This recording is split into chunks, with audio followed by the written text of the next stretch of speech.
Donc le sacré et le profane de Mircea Eliade, page 43. Notre monde se situe toujours au centre. Alors, notre monde se situe toujours au centre. De tout ce qui précède, il résulte que le vrai monde se trouve toujours au milieu, au centre, car c'est là qu'il y a rupture de niveau, communication entre les trois zones cosmiques. Il s'agit toujours d'un cosmos parfait, quel qu'en soit... ça va? Il écrit qu'il y a des problèmes. Okay. Il s'agit toujours d'un cosmos parfait, quelle qu'en soit l'étendue.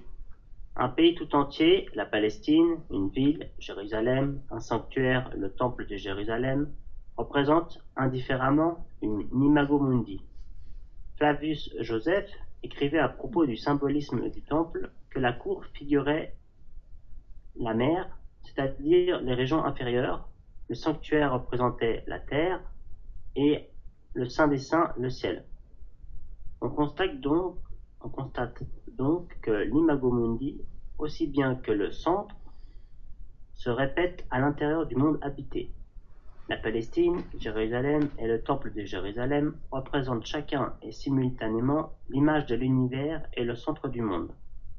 Cette multiplicité de centres et cette réitération de l'image du monde à des échelles de plus en plus modestes constitue une des notes spécifiques des sociétés traditionnelles. Merci. Imago Mundi, pour ceux qui vraiment n'y connaissent rien en latin, hein, c'est l'image du monde. Hein. Et comme on l'a déjà vu, on le revoit ici, le judaïsme fonctionne vraiment comme les autres sociétés traditionnelles. On le verra, je sais, dans ce livre c'est pas très développé, mais dans d'autres livres, Mircea Eliade fait des distinctions entre le judaïsme, le christianisme et ce qu'on appelle les paganismes. Ici, on voit bien qu'il n'en fait aucune, et pourtant pour des choses qui sont assez fondamentales. Donc on voit bien que dans la conception du sacré, en fait, il n'y a pas tellement de distinction entre le judaïsme biblique, en tout cas, et les autres sociétés traditionnelles, c'est-à-dire les autres paganismes.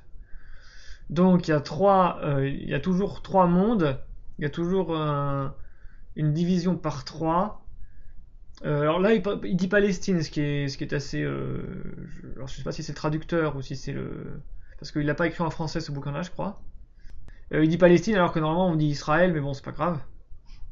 Puisqu'on parle du point de vue jérusalémite, du point de vue juif, enfin du point de vue judaïque, donc en général on dit Israël, on dit pas Palestine, mais c'est pas grave. Le pays d'Israël, Palestine.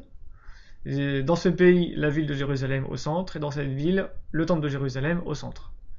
Donc trois enceintes, trois espaces, trois mondes, et concentriques. Donc voilà, le côté concentrique qui est un modèle de l'espace. Donc toujours centré comme on l'a déjà vu, et avec une démultiplication du centre. C'est-à-dire que chaque chose est le centre du reste du monde en fait.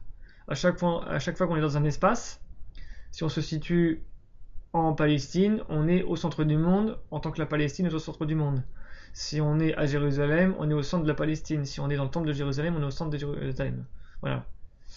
Et dans le temple, il y avait enchâssé aussi trois mondes qui sont la cour, le parvis, le sanctuaire et le Saint des Saints. Donc les régions inférieures, la terre et le ciel.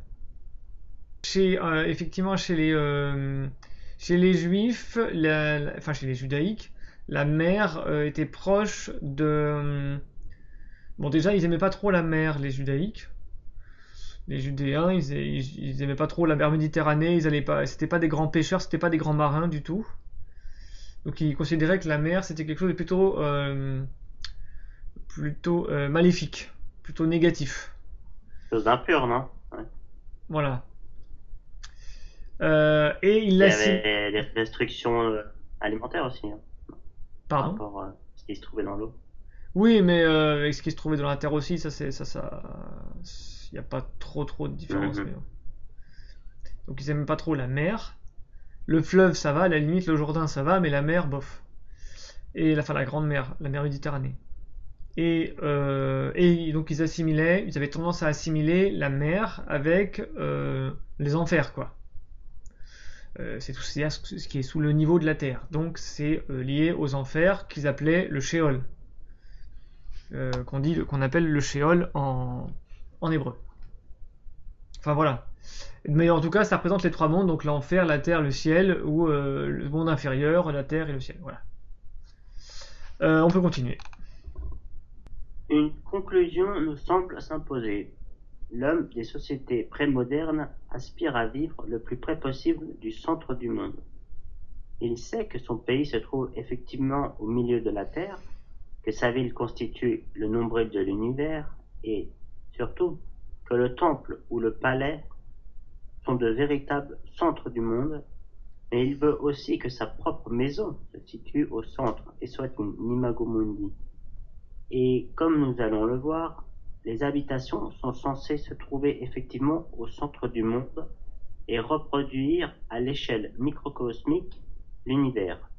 Autrement dit, l'homme des sociétés traditionnelles ne pouvait vivre que dans un espace ouvert vers en haut, où la rupture de niveau était symboliquement assurée et où la communication avec l'autre monde, le monde transcendantal, était rituellement possible.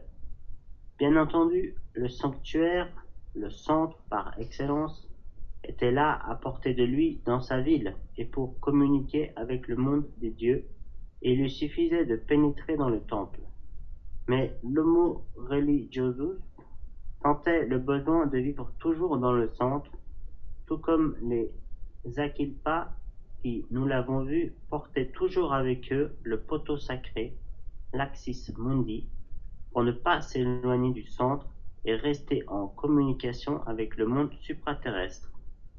En un mot, quelles que soient les dimensions de son espace familier, son pays, sa ville, son village, sa maison, l'homme des sociétés traditionnelles éprouve le besoin d'exister constamment dans un monde total et organisé, dans un cosmos. Merci. Alors, ah oui, ce que je voulais dire juste là, c'était que donc l'idée d'Imago Mundi, donc le centre est une image du monde. Autrement dit, le centre est une image de. Alors vous avez, si vous symbolisez ça par le centre et la circonférence d'un disque, donc vous avez un centre, vous avez une circonférence, c'est-à-dire un cercle. Et si vous le prenez au sens physique, ça donne en 3D, enfin en 2D évidemment, puisque c'est assez plat, ça donne un disque. Et l'imago mundi, c'est l'idée que le centre contient la représentation de tout le disque, enfin de toute la sphère si vous voulez, ou de toute la circonférence. Donc le centre contient l'image de tout le reste. Et ça correspond à la doctrine des correspondances, c'est-à-dire que dans la pensée traditionnelle, et donc dans la pensée métaphysique, le centre contient ce qui va se développer à partir de ce centre. Donc le centre contient en image, en modèle, en résumé, en potentiel, en germe, tout ce que vous voulez, contient en germe donc tout le reste du monde en fait. Tout le reste de son monde en tout cas, donc le microcosme et dans le macrocosme, etc. Donc ça c'est en vertu de ce qu'on appelle la doctrine des correspondances, qui est justement fondamentale dans la conception du sacré. Il y a du sacré parce que le centre est l'image du monde et que le monde est l'image du centre. C'est ce rapport de correspondance qui le rend sacré.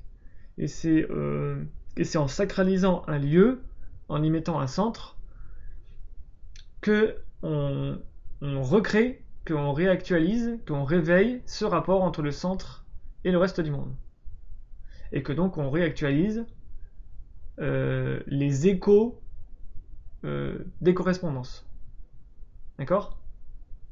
Et donc on met aussi en communication ce monde avec les autres mondes, mais ça on l'a déjà vu avec le pilier qui met le pilier, le bâton, l'axe, qui met donc en relation, en communication les trois mondes, enfin ou les divers mondes, suivant donc cet axe.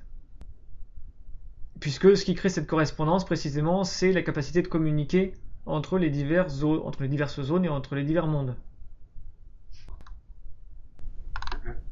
Un univers en essence de son centre. Il s'étend un point central qui en est comme le nombril. C'est ainsi que, d'après le Rig Veda, naît et se développe l'univers à partir d'un noyau, d'un point central. La tradition juive est encore plus explicite. Le Très Saint a créé le monde comme un embryon, tout comme l'embryon croît à partir du nombril. De même, Dieu a commencé à créer le monde par le nombril, et de là, il s'est répandu dans toutes les directions. Et puisque le nombril de la terre, le centre du monde, est la terre sainte, Yoma affirme, le monde a été créé en commençant par Sion. Rabbi Ben Gurion disait du rocher de Jérusalem qu'il s'appelle la pierre de base de la terre, c'est-à-dire l'ombilique de la terre, parce que c'est de là que s'est déployée la terre tout entière. D'autre part, parce que la création de l'homme est une réplique de la cosmogonie, le premier homme a été façonné au nombril de la terre, tradition mésopotamienne, au centre du monde, tradition iranienne, au paradis situé au nombril de la terre ou à Jérusalem, tradition judéo-chrétienne. Il ne pouvait en être autrement, puisque le centre est justement la place où s'effectue une rupture de niveau, où l'espace devient sacré, réel par excellence. Une création implique surabondance de réalité, autrement dit irruption du sacré dans le monde. Il s'ensuit que toute construction ou fabrication a comme modèle exemplaire la cosmologie. La création du monde devient l'archétype de tout geste créateur humain, quel qu'en soit le plan de référence. Nous avons vu que l'installation dans un territoire réitère la cosmogonie. Après avoir dégagé la valeur cosmogonique du centre, on comprend mieux maintenant pourquoi tout établissement humain répète la création du monde à partir d'un point central, le nombril. À l'image de l'univers qui se développe à partir d'un centre et s'étend vers les 4 points cardinaux, le village se constitue à partir d'un croisement.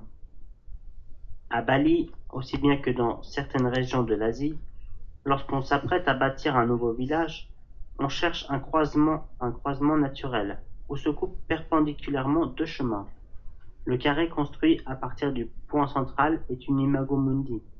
La division du village en 4 secteurs, qui implique d'ailleurs un partage parallèle de la communauté, correspond à la division de l'univers en 4 horizons. Au milieu du village, on laisse souvent une place vide. Là s'élèvera plus tard la maison cultuelle, dont le toit représente symboliquement le ciel, parfois indiqué par le sommet d'un arbre ou par l'image d'une montagne.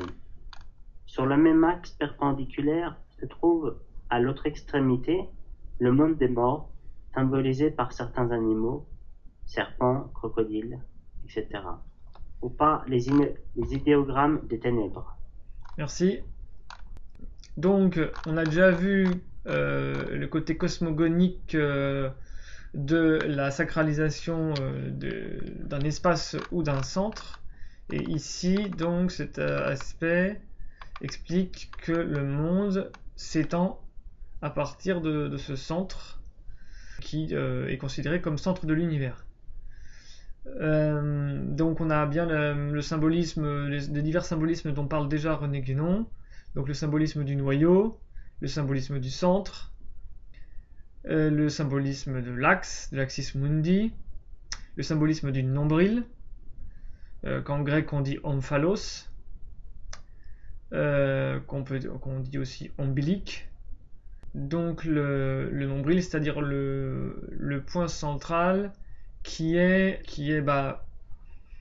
physiologiquement, c'est le point de jonction entre la mère et l'enfant. Donc c'est le point par lequel l'enfant est nourri et constitué par la mère, qui symbolise le point central de manifestation, on va dire. L'ombilique est à la fois un trou, un orifice, mais un orifice qui a toujours un aspect renflé. Donc il y a des endroits où on a appelé ombilique des choses qui sont de l'ordre de la montagne ou de la colline.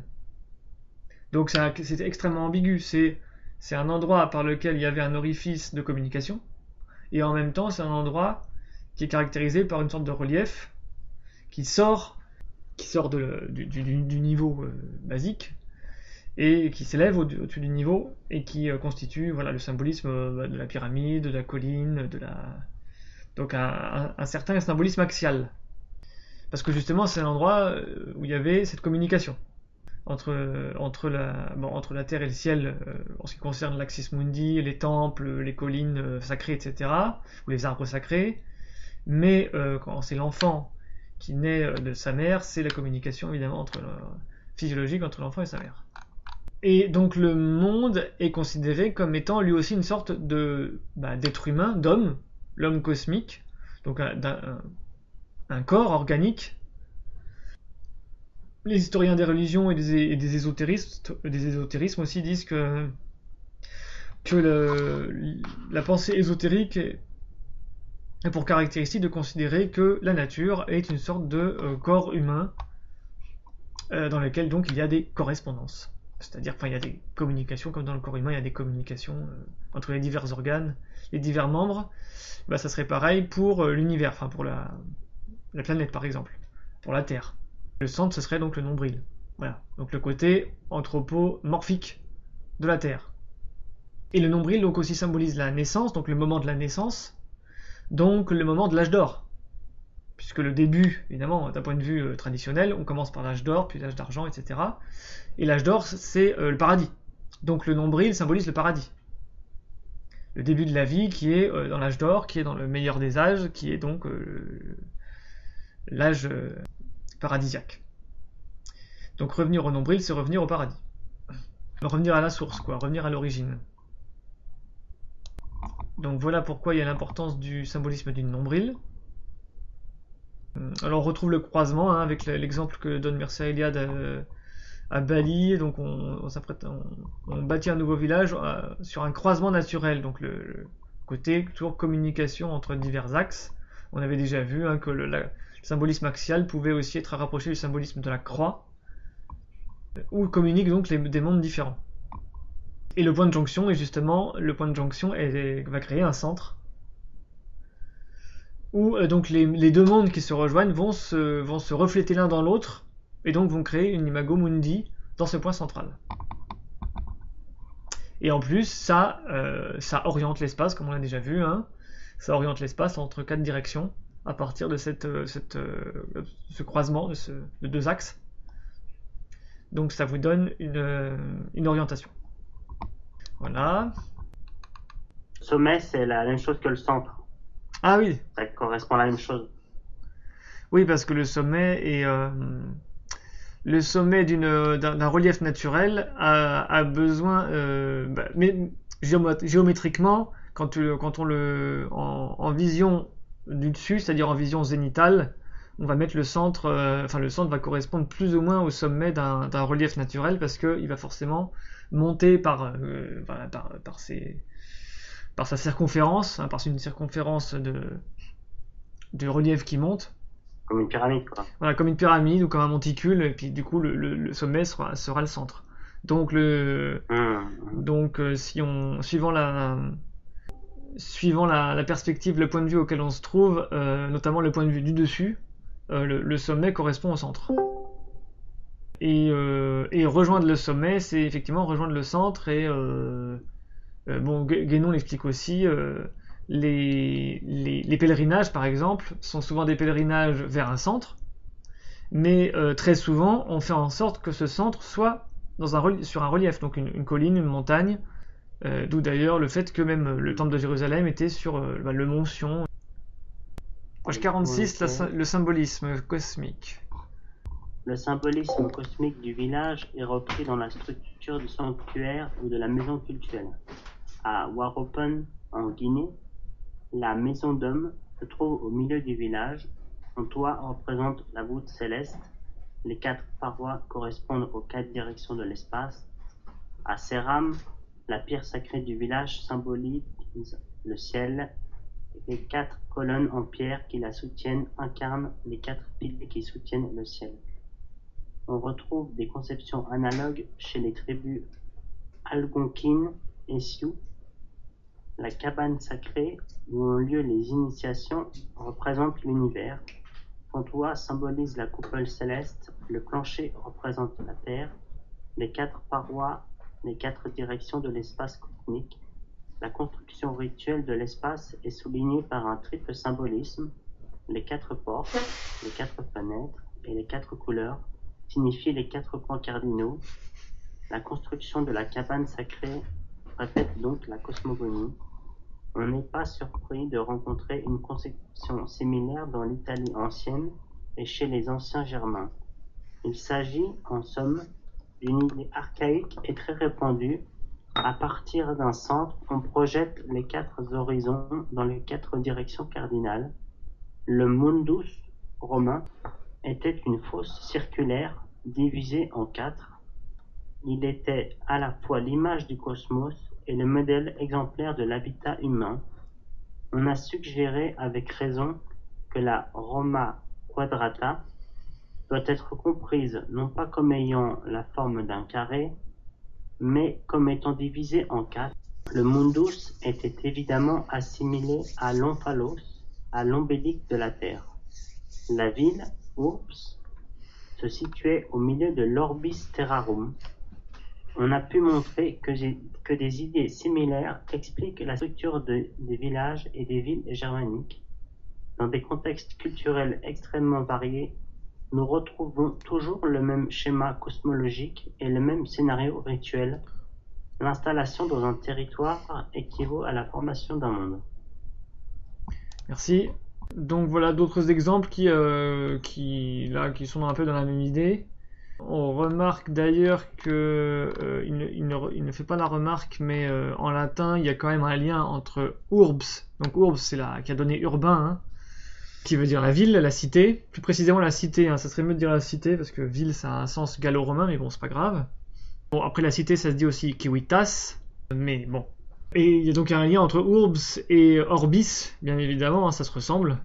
Et c'est pour ça d'ailleurs il y a eu l'expression du pape latin, du pape romain, urbi et orbi, la fameuse déclaration du pape, urbi et orbi, c'est-à-dire pour la ville et pour le monde.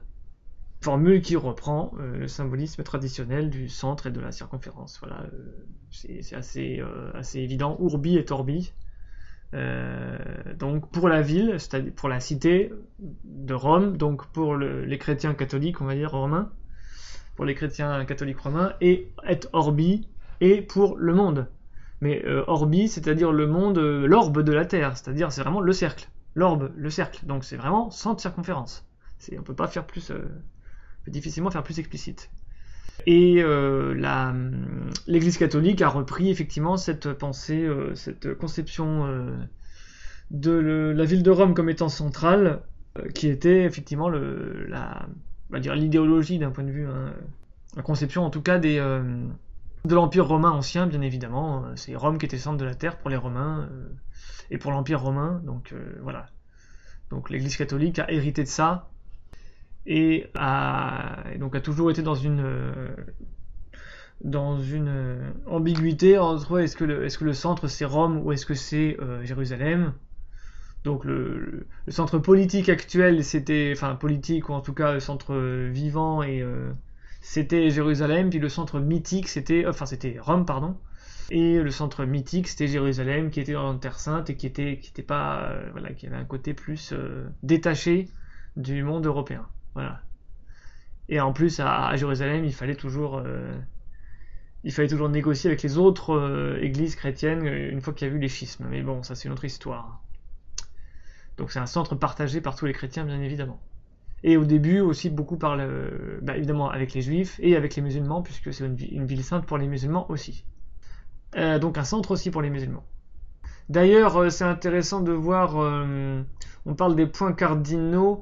Si vous vous rappelez, je crois qu'on a, merci à Eliade plus haut, a parlé des deux axes d'une cité, d'un campement romain ou d'une cité romaine, le Cardo et le Decumanus. Cardo qui a donné cardinal, hein, donc une orientation de l'espace, un axe, l'axe cardinal, l'axe du Cardo.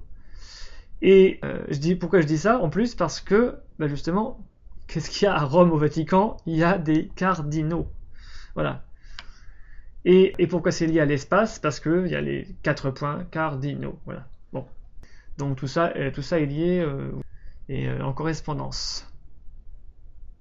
Le 4, après, par rapport au symbolisme du 4, bon, après on peut un peu tirer les choses, c'est exactement juste, mais est-ce que ça correspond à la matérialité, enfin, au monde? Et là, je viens de me rappeler que en japonais, 4, ça signifie aussi la mort. Enfin, c'est la matérialité 4. Enfin, Oui, je crois Bon, que c'est un chiffre qui porte bonheur en Chine aussi, par contre. 4. Bonheur ou malheur, je sais plus, je crois qu'il porte non, bonheur. c'est plutôt malheur là. Donc, au cas au Japon. Ouais. Et en Chine, je crois qu'il porte bonheur. Oui, il a 4 dimensions.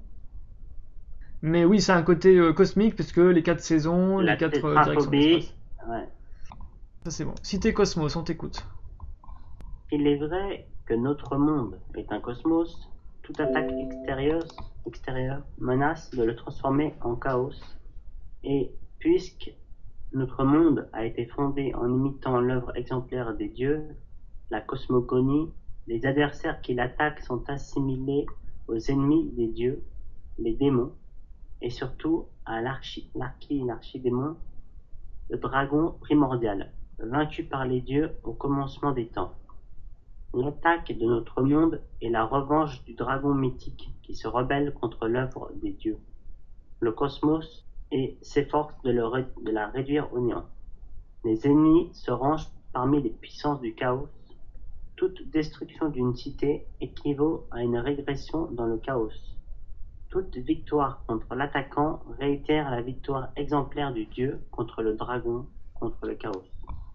Pour cette raison, le pharaon était assimilé au dieu Ra, vainqueur du dragon Apophis, tandis que ses ennemis étaient identifiés à ce dragon mythique.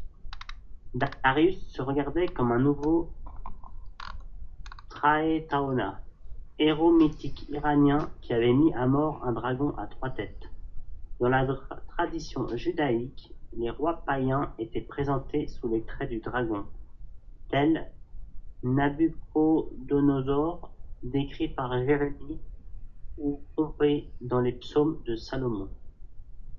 Comme on aura l'occasion d'y revenir, le dragon est la figure exemplaire du monstre marin, du serpent primordial, symbole des eaux cosmiques, des ténèbres, de la nuit et de la mort. En un mot, de l'amorphe et du virtuel, de tout ce qui n'a pas encore une forme. Le dragon a dû être vaincu et dépecé par le dieu pour que le cosmos puisse venir au jour. C'est du corps du monstre marin Tiamat que Marduk façonna le monde. Yahvé créa l'univers après sa victoire contre le monstre primordial Rahab. Mais on le verra, cette victoire du dieu sur le dragon doit être symboliquement répétée chaque année, car chaque année le monde doit être créé à nouveau.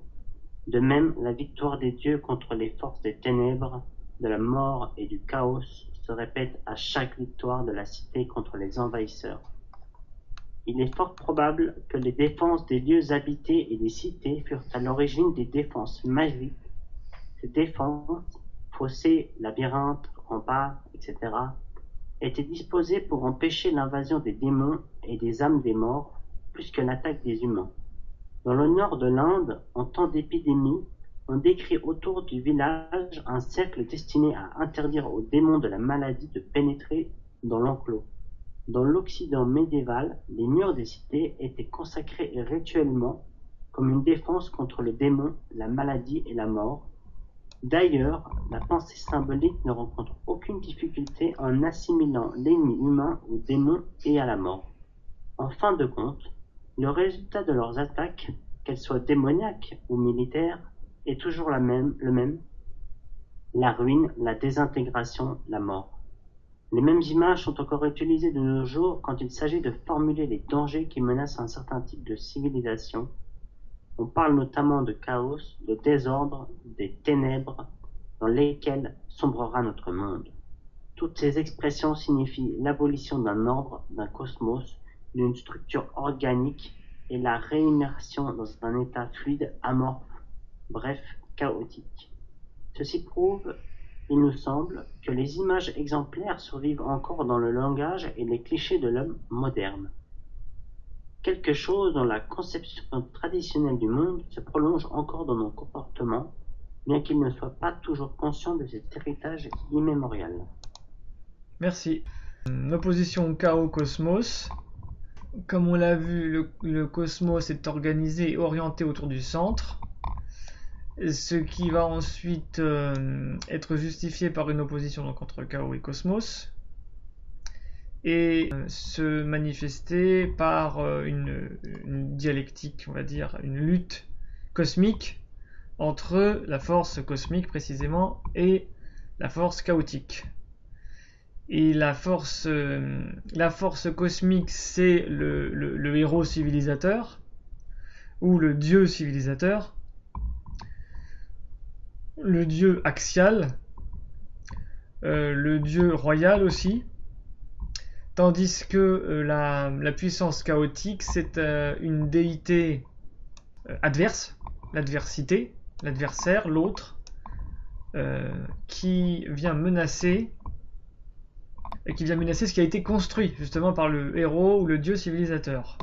Donc c'est pour ça que le héros civilisateur a un côté lié à la pierre, à la construction et à l'armée aussi. C'est le palais du roi ou c'est le palais de l'empereur ou le palais le temple qui crée le centre de la civilisation. Tandis que la puissance destructrice de l'adversaire est une puissance dissolvante. D'où le fait qu'il est souvent symbolisé par un dragon qui est un monstre marin et donc qui est lié à l'eau, comme on l'a vu. Les eaux inférieures, donc qui est lié à l'enfer. Et qui vient donc essayer de dissoudre le monde construit. Ouais, le dragon, ça, j'aurais pas pu, par rapport à l'image du dragon qu'on a en Europe, je pense, tu vois, j'aurais pas pensé à un animal marin, justement. J'aurais pu penser à un animal qui vole, mais. Alors, non, au départ. Alors, le dragon qui vole, c'est typiquement de l'heroic fantasy, ça n'existe pas vraiment dans les. Ça n'existe pas vraiment dans les mythologies. Sauf peut-être justement Marduk. Mais Marduk est aussi un dragon. Mais bon, je suis pas spécialiste de mythologie babylonienne, mais Marduk. Je crois que Marduk est aussi un dragon. Alors c'est un peu bizarre là parce que, enfin, Eliade oui, voilà, c'est un dragon aussi. Mais bon, Tiamat, c'est surtout qu'il tue Tiamat, qui est aussi une sorte de déesse dragonne, ou en tout cas monstrueuse. Oui, c'est un serpent gigantesque aussi, voilà. Mais tout ça, en fait, c'est des symboles qui sont justement, le serpent est aussi un symbole ambivalent, ambigu, qui peut avoir deux sens. Donc là, il y a en fait, oui. Tiamat Marduk. Tiamat, c'est le monstre primitif qui doit être tué, découpé pour constituer le cosmos. Et Marduk, c'est la puissance qui est aussi, si vous voulez, dragonique, mais qui est civilisatrice. Donc c'est l'autre face, en fait, de la même pièce.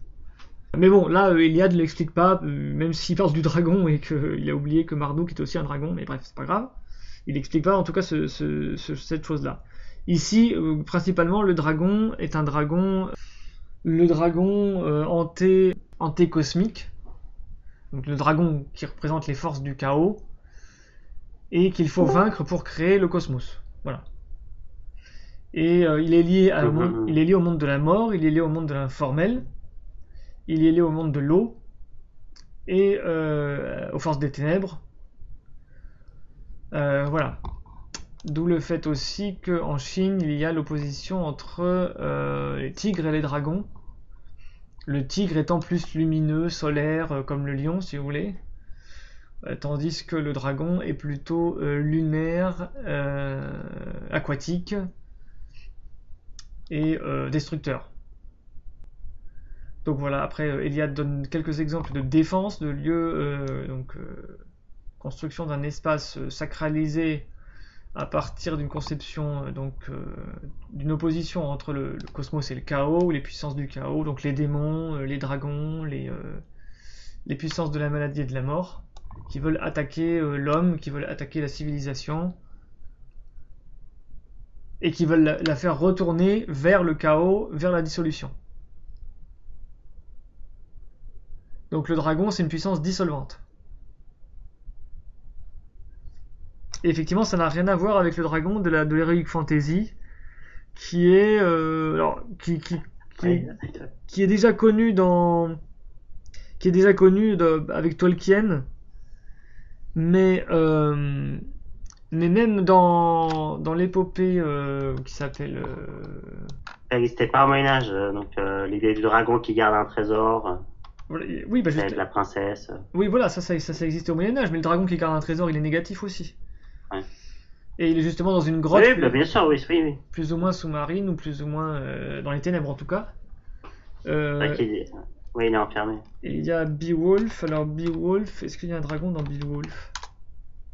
Alors dans Beowulf, il y a aussi un dragon. Ouais, si c'est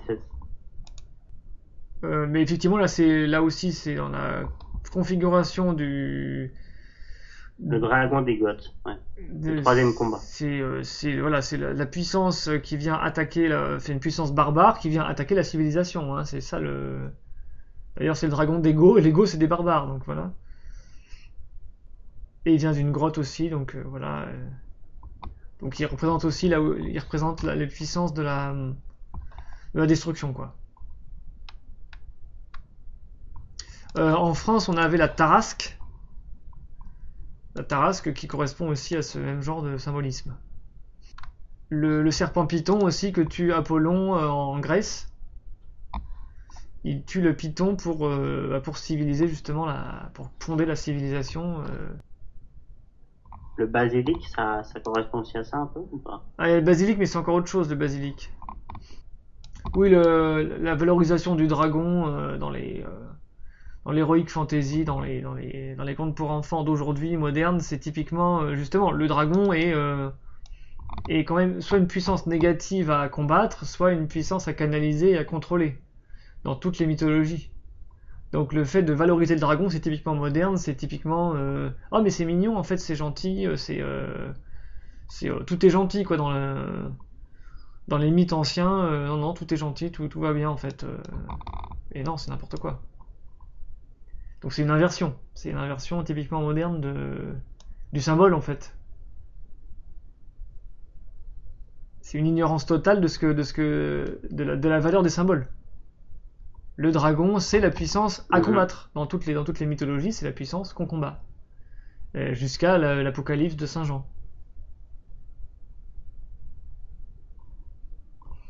Et pour nous, du coup, aussi, Léviathan, ça correspond au dragon marin ou pas? Alors, oui, sauf que Léviathan, donc ça vient du livre de Job et aussi du livre d'Isaïe, je crois. Enfin, dans quelques prophètes, ça revient. Au moins Isaïe, et il n'est pas appelé dragon, je crois, mais ça correspond, effectivement, ça correspond. Assumer la création du monde. Pour l'instant, soulignons la différence radicale qu'on relève entre les deux comportements, traditionnels et modernes, à l'égard de la demeure humaine. Il est superflu d'insister sur la valeur et la fonction de l'habitation dans les sociétés industrielles. Elles sont assez connues. Selon la formule d'un célèbre architecte contemporain, Le Corbusier, la maison est une machine à habiter. Elle se range donc parmi les innombrables machines produites en série dans les sociétés industrielles. La maison idéale du monde moderne doit être avant tout fonctionnelle, c'est-à-dire permettre aux hommes de travailler et de se reposer pour assurer le travail. On peut changer de machine à habiter aussi fréquemment qu'on change de bicyclette, de frigidaire, de voiture. On peut également quitter sa ville ou sa province natale sans autre inconvénient que celui qui découle du changement de climat.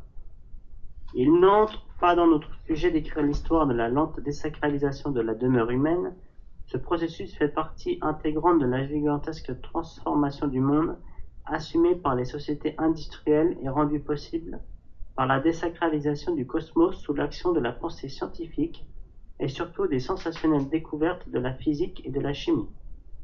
Nous aurons l'occasion plus tard de nous demander si cette sécularisation de la nature est réellement définitive, s'il n'y a aucune possibilité pour l'homme moderne de retrouver la dimension sacrée de l'existence dans le monde. Comme nous venons de le voir, et comme nous le verrons encore mieux par la suite, certaines images traditionnelles, certaines traces de la conduite de l'homme prémoderne persistent encore à l'état de survivance, même dans les sociétés les plus industrialisées. Mais ce qui nous intéresse pour l'instant, c'est de montrer à l'état pur le comportement traditionnel à l'égard de l'habitation et de dégager la Weltanschauung qu'il implique. S'installer dans un territoire, bâtir une demeure, cela demande, nous l'avons vu, une décision vitale aussi bien pour la communauté tout entière que pour l'individu, car il s'agit d'assumer la création du monde que l'on a choisi d'habiter. Il faut donc imiter l'œuvre des dieux, la cosmogonie. Ceci n'est pas toujours facile, car il existe aussi des cosmogonies tragiques, sanglantes, imitateurs des gestes divins. L'homme doit les réitérer.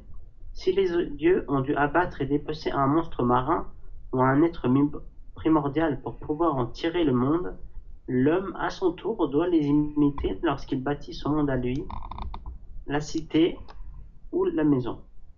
D'où la nécessité des sacrifices sanglants ou symboliques à l'occasion des constructions, sur lesquelles nous aurons à dire quelques mots. Merci. Alors, oui, Weltanschauung, ça veut dire la vision du monde. Conception du monde, vision du monde. Alors, justement, cette dernière remarque-là, page 50-51, ça fait penser aussi dans la Bible au sacrifice de Isaac par Abraham, donc sacrifice interrompu. Et là encore, on voit que le judaïsme était vraiment dans la lignée de ce qu'on peut appeler les paganismes, et que justement le sacrifice d'Isaac, alors certains donc saisis par un accès soit d'antisémitisme, soit d'antijudaïsme, ou je ne sais pas quoi, un peu facile, disent que oui, mais c'est parce que voilà, les juifs ils sont complètement fous, ils veulent sacrifier leurs enfants, ils ont toujours cette culture de sacrifice d'enfants, etc. Bon, c'est pas très constructif, et c'est pas très réaliste non plus, mais bref. Non, le sacrifice, on trouve des rituels et des mythes de sacrifice dans toutes les traditions. Toutes les traditions. Les mythes védiques sont fondés sur des sacrifices. On a vu que la création du monde par Marduk chez les Babyloniens, c'était avec le sacrifice de Tiamat. Si vous allez en Amérique, chez les Aztèques, le monde était créé par des dieux qui se sacrifient, qui se dépaissent, qui se saignent, Donc partout vous avez des sacrifices.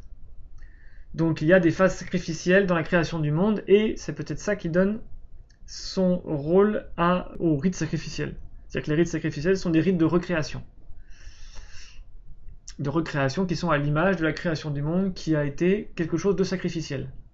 Alors après, je vais pas... La pensée sacrificielle ou le sacré sacrificiel, on va dire, les rites sacrificiels, on va pas s'apesantir dessus maintenant parce que ça pourrait nous emmener très très très loin, et ça a des implications métaphysiques très très fortes et très très profondes. Mais en gros, on peut retenir ça, qu'il y a un côté cosmogonique. Et donc, par exemple, le sacrifice d'Isaac par Abraham a un côté aussi fondateur. Il s'agissait de fonder la race abrahamique, le peuple abrahamique, puisque Abraham veut dire le père des peuples. Et donc, il y a un côté, bien évidemment, paradoxal à commencer par un sacrifice pour créer un monde. Donc ça, c'est typiquement dans la pensée sacrificielle. Et en plus, dans le sacrifice d'Isaac, Isaac est le seul et le fils unique que Abraham a pu avoir, et de manière miraculeuse. Donc il a eu un miracle, il a pu avoir un enfant alors que normalement il ne pouvait pas en avoir, et c'était un fils, et on lui demande de le sacrifier. Donc c'est vraiment le sacrifice de la seule chose qui existe, etc. Donc ça, voilà, ça met bien en valeur le côté totalement paradoxal du sacrifice. Mais qu'on retrouve dans tous les autres mythes de sacrifice. Voilà. Le Corbusier, c'est vraiment celui qui voulait créer des villes qui n'ont pas de centre. Justement, c'est typiquement ça en plus le Corbusier. Hein. Il n'y a pas de centre. Donc il crée des banlieues à n'en plus finir, parce que le centre-ville, justement, le centre-ville n'avait plus d'importance. Donc on peut créer plein de banlieues, alors qu'évidemment personne ne va habiter en banlieue, enfin les banlieues avec des barres d'immeubles, là, des barres d'immeubles d'HLM, et ça, il dit, bah, ça c'est bien ça, c'est voilà, c'est la nouvelle vie, etc. Il n'y a plus besoin de centre. Donc quand vous allez dans des banlieues avec des barres HLM, justement vous perdez la notion du centre. C'est fait pour ça, c'est fait pour qu'on perde la notion du centre, du centre-ville, ne serait-ce que du centre-ville. Et donc du coup, les gens, ils ont quoi dans les banlieues des barres d'immeubles, de HLM, et ben les gens, ils perdent leurs repères. Ils ont plus de repères. Et donc après, vous avez quoi? Vous avez des gens qui font de la délinquance, qui sont en marge de la société, etc. etc. Donc tout est logique. Quelle que soit la structure d'une société traditionnelle, qu'elle soit une société de chasseurs-pasteurs, d'agriculteurs, ou déjà au stade de la civilisation urbaine, l'habitation est toujours sanctifiée par le fait qu'elle constitue une imago mundi, et que le monde est une création divine. Mais il existe plusieurs manières d'homologuer la demeure au cosmos, justement parce qu'il existe plusieurs types de cosmogonie. Pour nos propos, il nous suffit de distinguer deux moyens de transformer rituellement la demeure, aussi bien le territoire que la maison, en cosmos, de lui conférer la valeur d'imago mundi, a, en l'assimilant au cosmos par la projection des quatre horizons à partir d'un point central, lorsqu'il s'agit d'un village, ou par l'installation symbolique de l'axis mundi, lorsqu'il s'agit de l'habitation familiale. B. En répétant par un rituel de construction l'acte exemplaire des dieux, grâce auquel le monde a pris naissance du corps d'un dragon marin ou d'un géant primordial. Nous n'avons pas à insister ici sur la radicale différence de Weltanschauung entre ces deux moyens de sanctifier la demeure, ni sur leurs présuppositions historico-culturelles. Disons seulement que le premier moyen, cosmiser un espace par la projection des horizons ou l'installation de l'axis mundi, est déjà attesté au stade les plus archaïques de culture, cf. le poteau Kawa-Awa des Australiens à Quilpa, tandis que le deuxième moyen semble avoir été inauguré dans la culture des cultivateurs archaïques. Ce qui intéresse notre recherche, c'est le fait que, dans toutes les cultures traditionnelles, l'habitation comporte un aspect sacré et par la même qu'elle reflète le monde. En effet, la demeure des populations primitives arctiques, nord-américaines et nord-asiatiques présente un poteau central qui est assimilé à l'axis mundi, au pilier cosmique ou à l'arbre du monde qui, nous l'avons vu, relie la terre au ciel. En d'autres termes, on relève dans la structure même de l'habitation le symbolisme cosmique.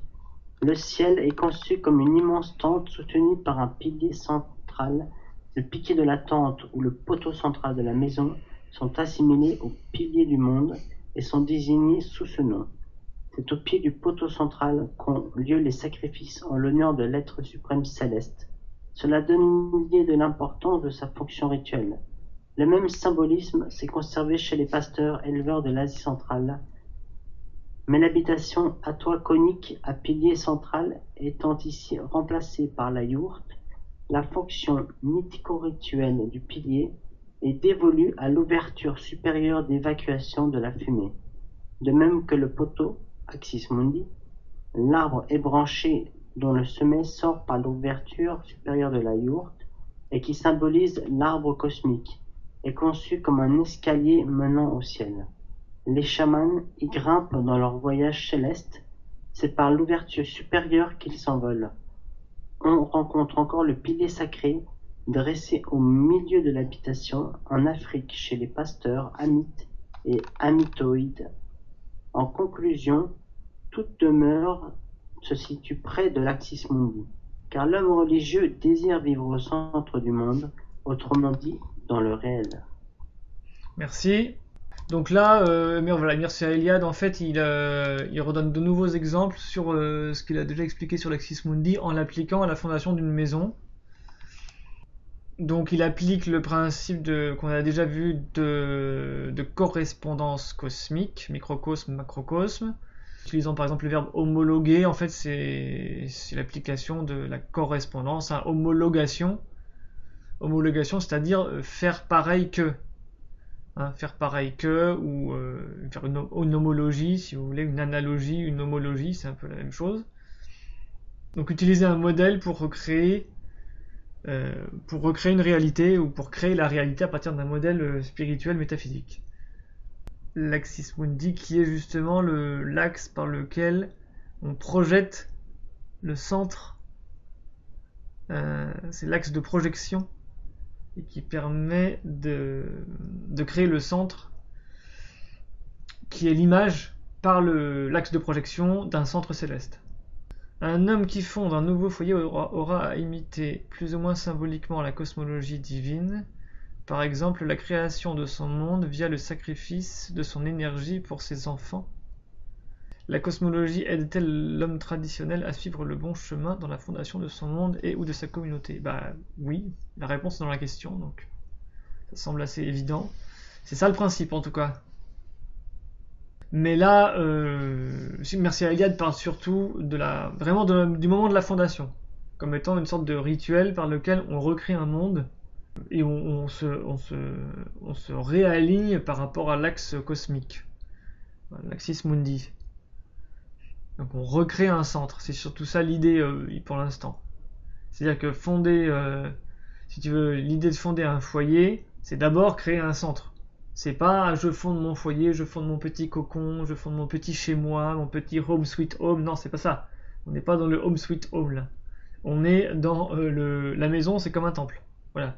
La maison, c'est un nouveau temple, mais un temple où le sacré coïncide avec la vraie vie, avec l'existence quotidienne.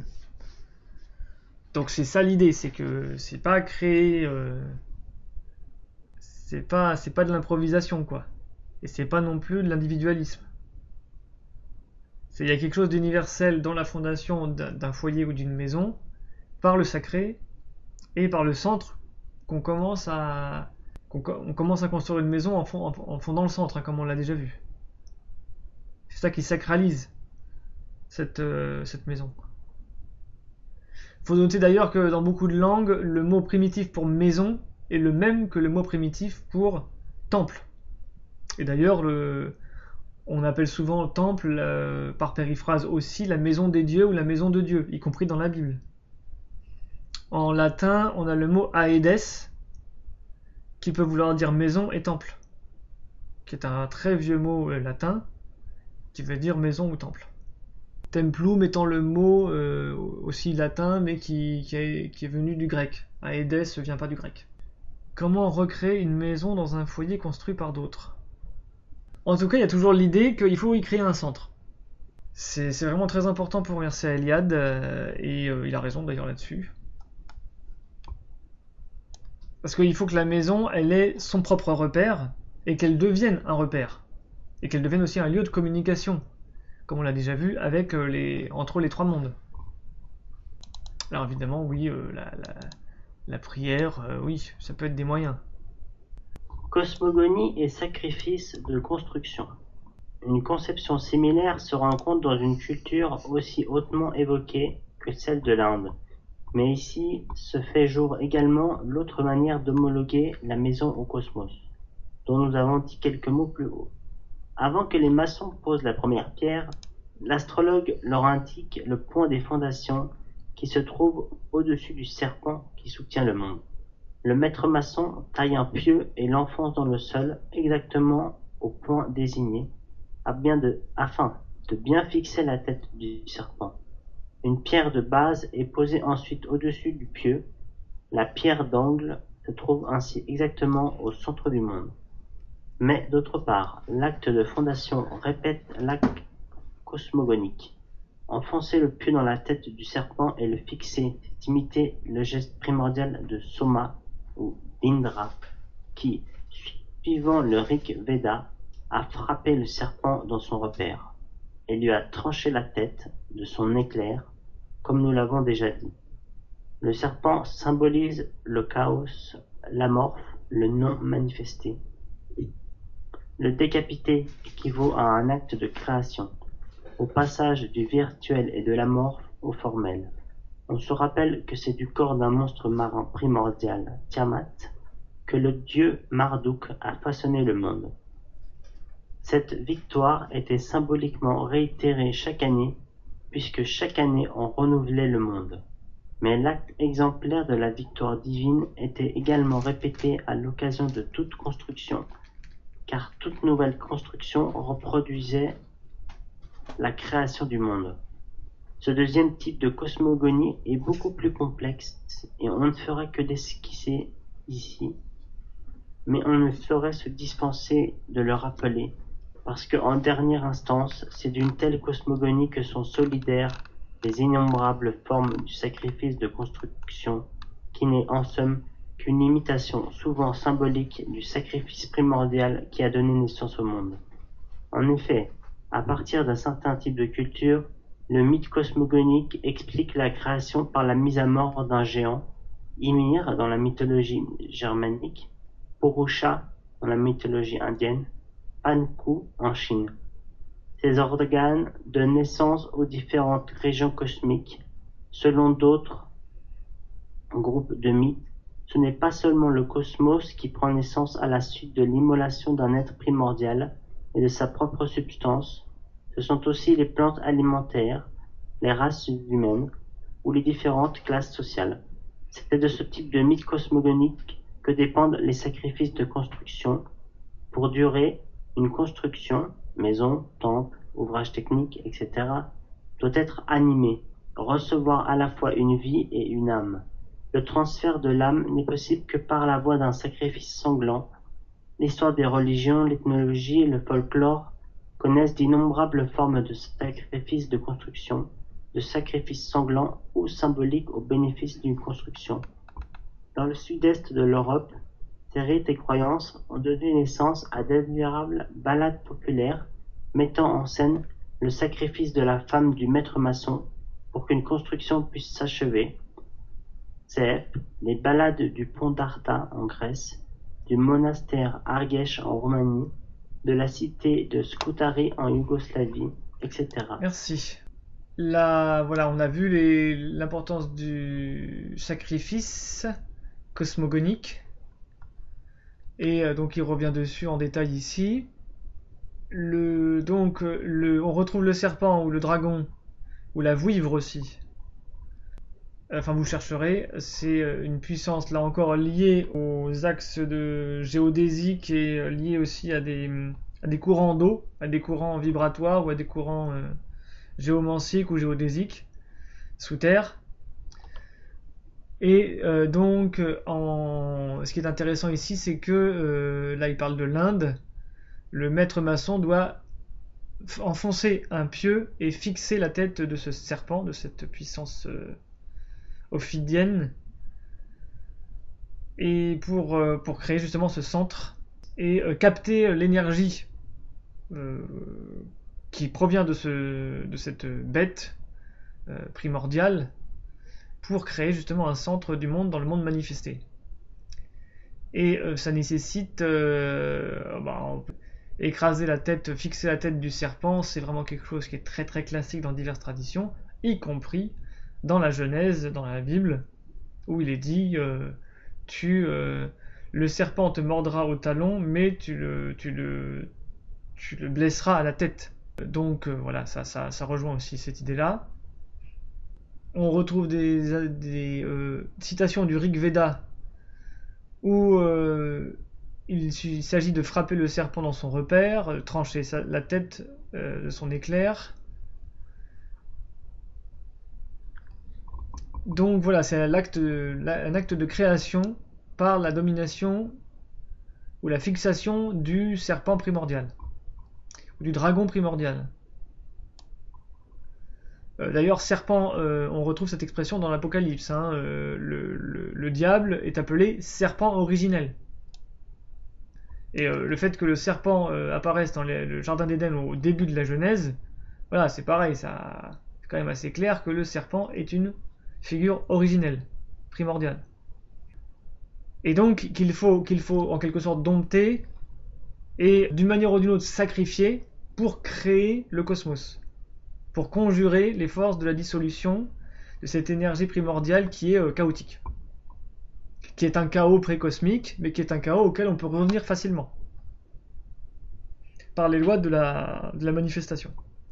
Donc pour conjurer ce retour trop rapide au chaos, on crée le cosmos, on crée le sacré, on crée le sacrifice.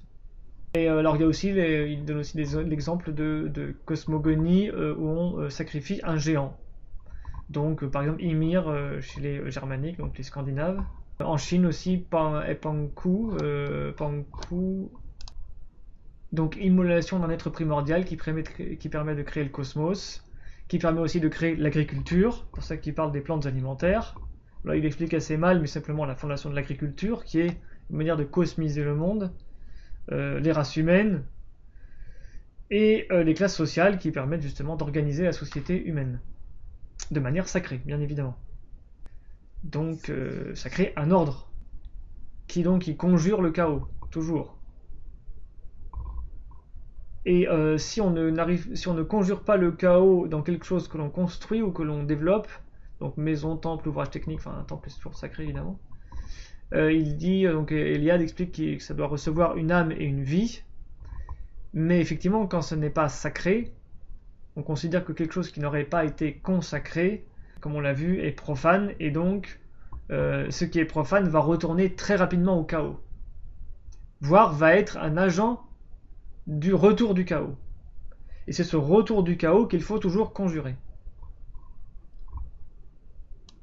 D'où le fait que la mentalité traditionnelle, dès qu'il y a un problème, en fait, il y a quasiment une obsession, mais qui est une obsession en fait métaphysiquement justifiée, d'une peur de retour au chaos.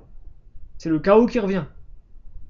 À chaque fois qu'il y a un problème dans un monde traditionnel, qu'il y a un accident, qu'il y a une maladie, qu'il y a une catastrophe familiale, tribale, une guerre, une défaite, etc., c'est le retour du chaos.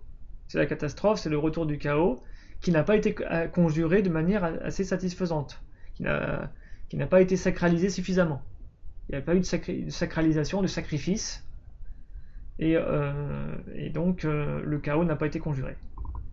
Et donc il se manifeste. Est-ce qu'on peut dire à notre niveau individuel que ça correspond, on va dire, à notre ego, en quelque sorte, à notre jeu? Je dirais pas ça exactement, parce que le serpent c'est plutôt les énergies primitives chaotiques. L'ego n'est pas une énergie primitive. L'ego est déjà une élaboration. Là, je reste vraiment dans le cadre de ce que dit Eliade sur le dragon, le serpent, voilà, le monstre primordial. C'est vraiment une énergie chaotique primitive qui est en quelque sorte au-delà du bien et du mal, mais qui peut être un agent de destruction si elle fait irruption directement dans le monde. Je dirais que l'ego, c'est pas ça, parce que l'ego est une sorte d'élaboration du mental, avec de l'orgueil, avec de la rationalité, avec des phénomènes psychiques plus ou moins complexes et subtils. Donc c'est déjà autre chose. Je dirais que l'ego, c'est bien pire que le dragon. Mais évidemment, ce que tu dis a du sens, parce que l'ego est ce qui, surtout dans l'homme moderne. Dans l'homme ancien, l'ego avait beaucoup moins d'importance, mais voilà, dans l'homme moderne, l'ego a quasiment envahi tout l'espace mental de la personne. Autrefois, en fait, les personnes avaient un ego plutôt petit par rapport aux gens d'aujourd'hui. L'ego aujourd'hui, c'est voilà, chacun porte un monstre en lui, un monstre absolument abominable et vraiment gigantesque, et sans aucune commune mesure avec les gens d'autrefois, mais bref. Mais oui, l'ego va dissoudre, va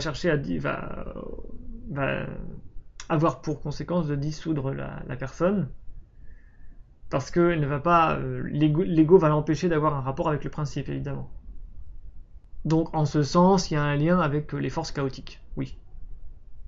Mais qui ont un côté très élaboré, et très fin de cycle, quoi, on va dire. Tandis que le serpent, tel que le décrit Eliade, c'est plutôt le début du cycle. C'est le serpent primordial. Le mythe du démembrement fait-il référence à la destruction d'un cycle précédent? Oui, indirectement, oui. Directement, oui. Il y a un chaos. Enfin, un cycle précédent a toujours abouti à une destruction et donc un chaos primordial. Et donc, il faut restructurer le monde par des sacrifices et par des sacralisations, des consécrations, pour lui redonner un ordre. Donc oui. Le passage de l'unité à la manifestation duel. Oui aussi. Le partage du monde. Nous en avons assez dit sur la signification religieuse de la demeure humaine pour que certaines conclusions s'imposent d'elles-mêmes. Comme la cité ou le sanctuaire, la maison est sanctifiée, en partie ou en totalité, par un symbolisme ou un rituel cosmogonique. C'est pour cette raison que s'installer quelque part, bâtir un village ou simplement une maison représente une grave décision, car l'existence même de l'homme y est engagée. Il s'agit en somme de créer son propre monde et d'assumer la responsabilité de le maintenir et de le renouveler. On ne change pas de demeure le cœur léger, parce qu'il n'est pas facile d'abandonner son monde. L'habitation n'est pas un objet, une machine à habiter. Elle est l'univers que l'homme se construit en imitant la création exemplaire des dieux, la cosmogonie. Toute construction et toute inauguration d'une nouvelle demeure équivaut en quelque sorte à un nouveau commencement, à une nouvelle vie. Et tout commencement répète ce commencement primordial, où l'univers a vu pour la première fois le jour. Même dans les sociétés modernes, si fortement désacralisées, les fêtes et les réjouissances qui accompagnent l'installation dans une nouvelle demeure gardent encore le souvenir des festivités bruyantes qui marquaient jadis l'incipit vita nova. Parce que la demeure constitue une imago mundi, elle se situe symboliquement au centre du monde. La multiplicité, voire l'infinité des centres du monde ne fait aucune difficulté pour la pensée religieuse. Aussi bien s'agit-il non de l'espace géométrique, mais d'un espace existentiel et sacré qui présente une toute autre structure, qui est susceptible d'une infinité de ruptures et donc de communication avec le transcendant. On a vu la signification cosmologique et le rôle rituel de l'ouverture supérieure dans les différentes formes d'habitation.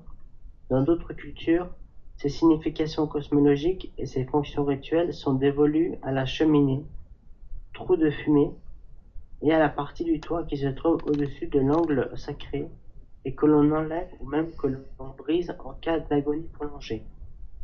À propos de l'homologation cosmos-maison-corps humain, on aura l'occasion de montrer la profonde signification de cette rupture du toit. Pour l'instant, rappelons que les plus anciens sanctuaires étaient typêtres ou présentaient une ouverture dans le toit. C'était l'œil du dôme, symbolisant la rupture de niveau, la communication avec le transcendant. L'architecture sacrée n'a donc fait que reprendre et développer le symbolisme cosmologique déjà présent dans la structure des habitations primitives. À son tour, l'habitation humaine avait été chronologiquement précédée par le lieu saint, provisoire, par l'espace provisoirement consacré et cosmisé, cf. les Australiens Akipa. Autrement dit, tous les symboles et les rituels concernant les temples, les cités, les maisons dérivent en dernière instance de l'expérience primaire de l'espace sacré. Merci. Alors là, il y a une utilisation à page 55 du mot infinité qui n'est pas très guénonienne, puisque Guénon aurait dit qu'il faut dire indéfinité. L'indéfinité des centres du monde et pas l'infinité des centres du monde. Mais c'est pas grave. Donc voilà, retour sur cette homologation ou correspondance entre l'univers, l'homme, le corps humain, la maison, le centre, le temple. Donc oui, au début, bon, il parle de la difficulté de changer de maison mais c'est une difficulté que pour les peuples qui étaient très sédentaires, donc en général des peuples tardifs. Dans les peuples nomades, on crée des temples, on crée des espaces sacrés avec un axis mundi, sans aucun problème, en le déplaçant et en le recréant dans les pérégrinations nomades. Donc ça n'était pas spécialement un problème. Parce que justement, on savait recréer ce centre à chaque fois. Et donc oui, justement, c'est pour ça que l'indéfinité des centres du monde ne fait aucune difficulté pour la pensée religieuse, parce que ce n'est pas un centre au sens arithmétique, au sens numérique du terme, c'est-à-dire au sens rationaliste du terme, pas un seul centre pour une seule circonférence, c'est un centre métaphysique. Et un centre métaphysique, bien évidemment, peut être recréé dans diverses circonstances, puisque c'est un centre universel. Et par la correspondance entre tous les points du monde et le monde entier, chaque point peut devenir un centre. Voilà. Donc puisque chaque point peut métaphysiquement devenir un centre, on peut déplacer le centre dans chaque point du monde. Il reparle du trou dans la cheminée, du trou dans le toit, donc on appelle aussi oculum. Là il parle des hypètres, donc hypètre ça veut dire justement un temple un temple qui n'a pas de toit ou dont le toit est partiel, donc qui laisse une ouverture vers le ciel. Oui, l'œil du dôme, on dit oculum en architecture, mais bon, c'est pas grave, c'est ça. On trouve dans certaines églises d'ailleurs un oculum au-dessus de l'autel. Donc vous pouvez, si vous visitez des églises ou des monastères, vous pouvez chercher s'il y a cet œil du dôme, cet oculum, au-dessus, en général au-dessus de l'autel de l'église. Ou au-dessus de au-dessus de l'autel en général. Ça veut dire quoi, Incipit Vita Nova? Alors là, j'ai pas compris parce que j'ai pas compris ce qu'il veut dire, puisque. Enfin, non, si j'ai compris maintenant. Incipit Vita Nova, c'est une phrase qui veut dire la nouvelle vie commence. La nouvelle vie commence, donc voilà. C'est-à-dire que les festivités qui marquent le début d'une nouvelle vie, quoi. Donc soit d'un déménagement, soit d'une pendaison de crémaillère, des choses comme ça. Ouais. Oui, c'était pas Nicolas Decuse, c'était effectivement Pascal, Blaise Pascal. Mais en fait, la phrase de Pascal est assez mauvaise, mais il y a quand même une bonne idée dedans. C'est effectivement l'idée que le centre est potentiellement partout, effectivement. Puisque comme il est métaphysique, il peut s'appliquer à tous les points de l'espace. Comme le dit Mircea Eliade, ce n'est pas un centre géométrique, c'est un centre sacré. C'est-à-dire qu'il n'est pas déterminé par des conditions purement géométriques. Non, c'est pas ça, c'est pas Dieu est une sphère infinie, c'est ça qu'il dit, Blaise Pascal. Donc l'idée c'est que voilà, le centre peut être retrouvé partout. Mais métaphysiquement, bien sûr, c'est-à-dire que et là, Mircea Eliade n'utilise pas le terme exotérique et ésotérique, mais effectivement, il faut se mettre dans un niveau ésotérique pour envisager le centre comme étant potentiellement partout. Parce que c'est un point de vue purement métaphysique. Dans le point de vue exotérique, non, c'est difficile de le... Alors après, vous avez quand même trouvé des théologiens plus ou moins modernes qui vont vous dire oui, mais le centre c'est votre cœur, donc voilà, Dieu est avec vous partout. Donc du coup, le centre est partout, puisque vous pouvez transporter le centre avec vous, donc voilà. Mais voilà, c'est facile à dire aussi. Ça a des implications quand même un peu plus profondes que juste voilà, ça peut vite virer à l'individualisme du coup. Donc c'est l'un voilà. Vous avez des théologiens ou des prêtres modernes qui vont vous dire Dieu est avec vous parce qu'il est dans votre cœur. Du coup, voilà. Mais du coup, il n'y a plus de sacralité puisqu'il suffit de se concentrer sur son cœur vite fait, de manière plus ou moins individualiste pour retrouver son centre. Alors qu'en fait, non. Il y a quand même ça se saurait si c'était aussi facile. Mais quand tu dis tout est centre et il n'y a aucun centre, si, il y en a un. Et je l'ai déjà dit, c'est le maître spirituel. Et quand quelqu'un reconnaît un centre, il reconnaît un centre en reconnaissant le maître spirituel qui a créé ce centre, ou qui fait vivre ce centre, ou qui a autorité sur ce centre. Donc effectivement, sans maître spirituel, il n'y a pas de centre. Et quelqu'un qui est un peu perdu, parce qu'il ne sait pas où est le centre, ben justement, c'est quelqu'un qui doit chercher un maître spirituel. Et c'est normal d'ailleurs.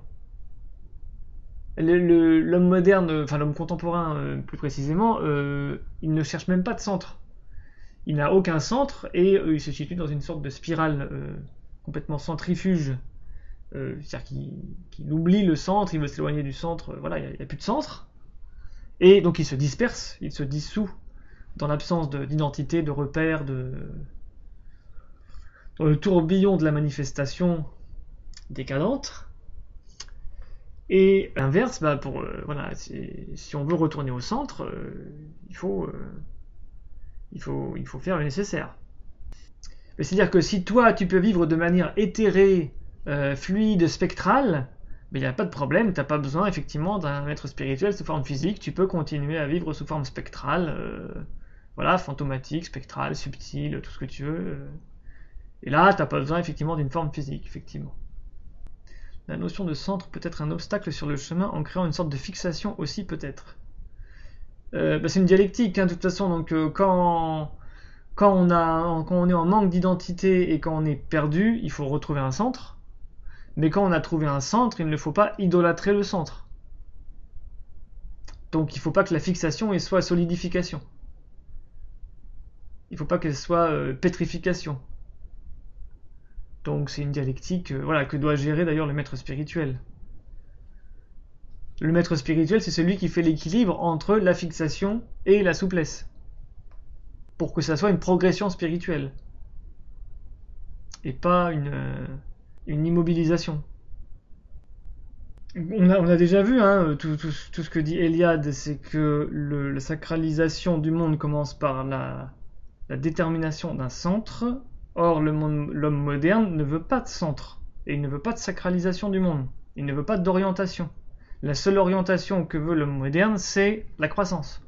C'est l'argent, c'est le développement matériel. Sans centre, il n'y a pas de centre. Donc l'homme moderne, il veut simplement, il veut s'étendre de manière matérialiste dans le monde jusqu'à dissolution de toutes les ressources matérielles. Et il veut oublier en fait même le centre. À la limite, l'homme moderne, c'est celui qui refoule totalement l'idée de centre. Il veut pas de centre. C'est vraiment quelque chose qui est, à chaque fois qu'on veut le rattacher à un centre, c'est une honte. Pour lui, c'est quasiment une abomination pour lui, le centre. Un vrai centre. Alors il crée des faux centres, bien sûr. Il va créer une capitale économique, capitale politique, qui a rien de central, qui a le centre au niveau existentiel, politique, social, économique est devenu purement matérialiste, hein, c'est les centres matérialistes, donc c'est les bourses, c'est les centres économiques, donc effectivement. Mais c'est plus des centres qui orientent l'espace. C'est des centres qui drainent l'argent et qui drainent c'est des centres parasitaires en fait. D'ailleurs, le côté parasitaire des centres a commencé dans le Kali Yuga. Hein. Vous avez des temples ou qui étaient déjà un peu parasitaires. Hein. Ça, il y a une continuité quand même. Mais dans le monde actuel, les bourses et les capitales, les centres économiques, tout ça, c'est